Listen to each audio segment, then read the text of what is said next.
Konnichiwa. My name is Jimmy. Easy. James. Rita. My name is Jung and we are going to talk about doing business in Japan. Before we start, here are some quick facts about Japan. Japan is an island nation that is located in East Asia. It doesn't look that big, but can fit 11 Vancouver Islands in Japan. Japan has a population of 128 million people. Of those 128 million people, 38 million people live near the capital of Japan, which is Tokyo. The main language in Japan is Nihongo, which is Japanese. And even though Japan has recently entered a recession, it is still the world's third largest economy, right behind America and China at $5 trillion GDP. Japan has a parliamentary democracy with a constitutional monarchy, and the main religion in Japan is dominated by Christianity, Shinto, and Buddhism. High and low context culture is a term that was presented by anthropologist Edward T. Hall in his 1976 book Beyond Cultures. It was a way to classify different cultures' way of communicating.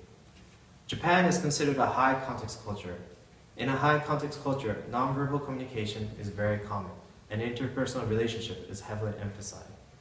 In Japan, value group harmony, and people in this culture are influenced more by intuition and or feeling.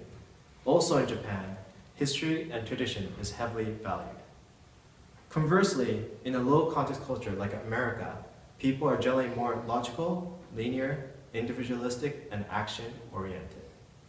People from low context culture value logic, facts, and directiveness. Decisions are based on fact rather than intuition. Discussions usually end with action, and communications are expected to be straightforward, concise, and efficient in telling what action is expected.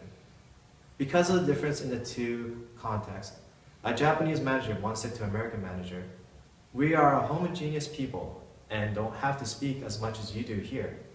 When we say one word, we understand 10, but here you have to say 10 to understand one." Here is an example of a high context manager. Hi, Nakaji-san. I have a project for you. Oh? Let's go grab some coffee. I'll introduce you to our new team, and I'll explain what we're doing. Okay, sure. And here is an example of a low context manager. Hey Jimmy, Hi, James. I got a project for you. I need this done and also a 15-minute presentation for the executive board member for tomorrow by 6. Okay. Did you notice a difference between the two managers? When assigning a task in a different culture, be careful how you approach the situation, especially when it comes to communication. To analyze cross-cultural communication, Gerard Hofstede founded the cultural dimension theory. The graph shown on screen shows the difference between Canada and Japan according to this theory. By looking at the cultural dimension graph, it is evident that the culture in Japan and Canada are both very different from each other. Japan has a very hierarchical society compared to Canada and has a higher power distance. Canada, on the other hand, is more masculine, riskier, and can adapt to change more comfortably. Japan doesn't like to change tradition and will look to avoid uncertainty and look at everything in a long-term view.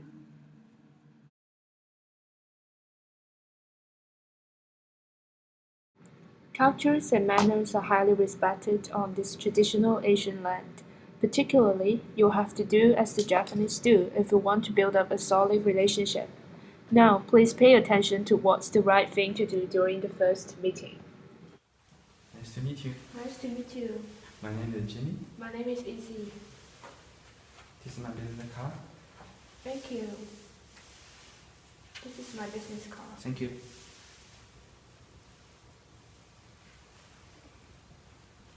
Glad to know you, Jin-san. So you are working in the financial department. I was working there also. It was really interesting but challenging. Yeah, thank you, Lisa. That's true, but I'm really interested about dealing with numbers.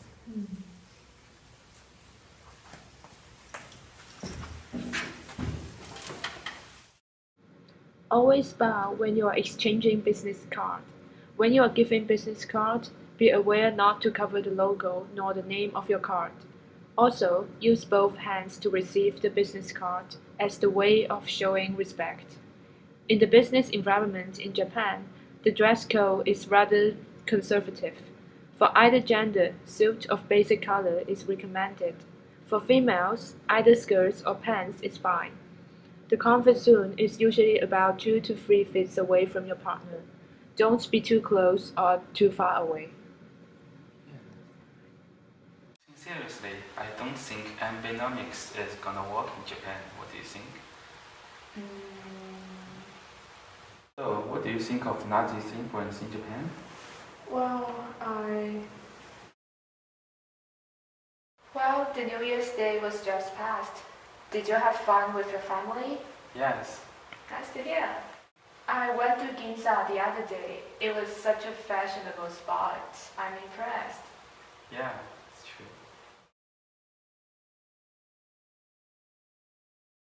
Japanese people tend to build relationship before doing business. They may ask you to go out and eat dinner with you to talk about personal life before the actual meeting. Hi, Jason. I didn't catch you last time. So, how old are you? Well, I'm 25. Japanese are liable to ask you questions that make you feel uncomfortable, such as your age. You don't have to answer, but at least be gracious about it. They are certainly not trying to be offensive. Japanese people determine the eldest of the group so that they can treat you with highest respect. The aim of these primary talks is not to discuss business, but to learn about the others, such as their backgrounds and interests, in order to build trust and to know how to communicate during the following stage of the negotiation. This is very important for Japanese who want to create a harmonious relationship before talking business. You might be invited to a house dinner by your Japanese partner. If you are invited to a Japanese home, bring flowers with an uneven number, cakes, or small gifts to show appreciations. It is common to give gifts to the host before entering the house. Do not forget to take off your shoes. In business, the giving of gifts on the first meeting often occurs. The gift should always be wrapped. White flower of any kind and also red Christmas card should be avoided because it is associated with funerals. Also keep in mind that giving 4 or 9 of anything is considered unlucky.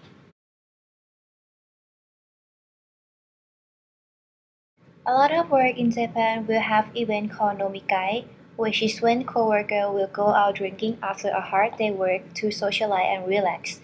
People often go to izakaya, which is a Japanese-style bar. It is essential to take part of the social gathering activity and build up a relationship with the other coworkers, and more importantly, with the managers. Geez, son, I'm so exhausted today. Let's go to Nomikai. Nomikai? Yeah, it's a drink party in Japanese. Let's go drink and relax. Okay, that's a good idea. Yes!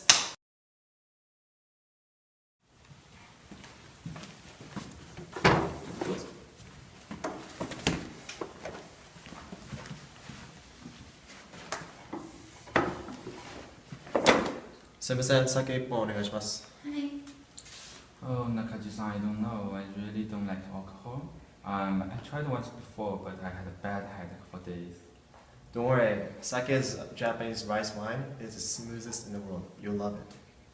Okay, I can try, but I won't do this for you, Nakaji-san. I do trust you.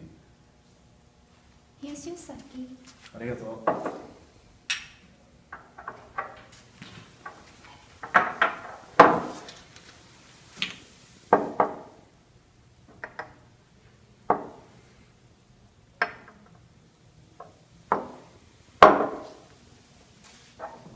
乾杯。 Kampai.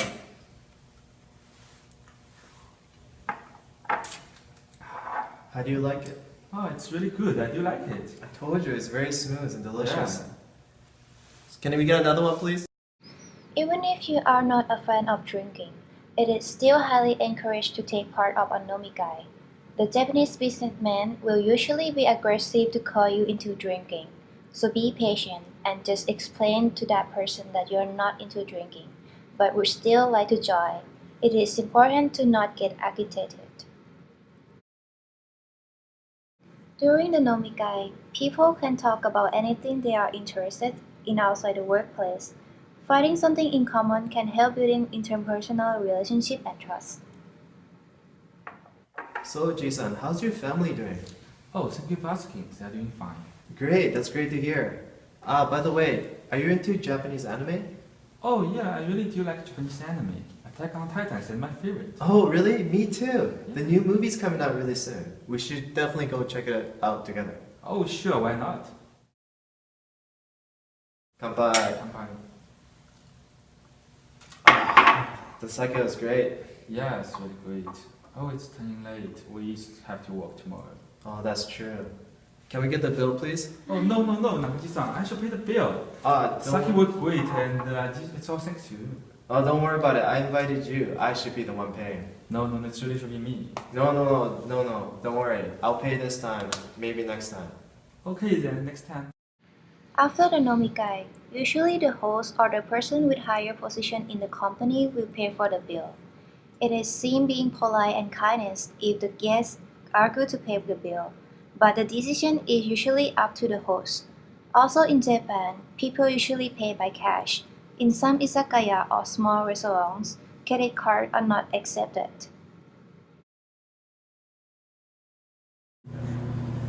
I was supposed to meet Rita-san at 11. It's 10:55. I wonder where she is.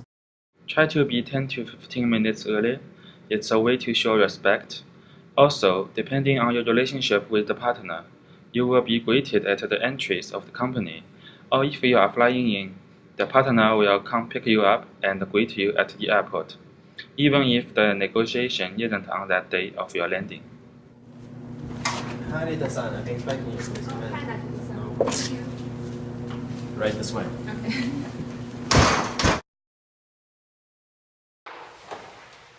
Well, as we discussed over the phone last time, here is our revised proposition. Product A, Product B, and Product C. For Product A, we propose to increase the amount of production by 30% in the coming season. For Product B, we propose to price it a little bit lower than Product A. For Product C, we would like to partner with a local distribution center in order to reach more local stores. What do you think? Looks promising. When negotiating, please remember that in a high-contest culture like Japan, yes doesn't necessarily mean yes. Here is an example of what you might encounter. I do have a question. For Product A, do you have a more detailed market test for it? So Product C, why did you shoot that distribution center? Well, currently I don't have all those details on hand, but I can send you all the details about free products afterwards through email. During the meeting, the Japanese partner might ask a lot of questions. It's important to bring all the necessary information to make the negotiation process as smooth as possible. The negotiation process can be delayed, and you may risk losing confidence from the Japanese partner if all the necessary information is not available. Also, we are happy to offer you a 5% discount if the production process could be started by the end of this year. What do you think? Keep in mind that in Japan, the partners will often look at the long-term value whereas the short-term gain. It's also customary for the negotiating partner to give the buyer a discount or a premium, called sabitsu, for the first business transaction with each other, in order to demonstrate friendship and sincerity. I think it's good.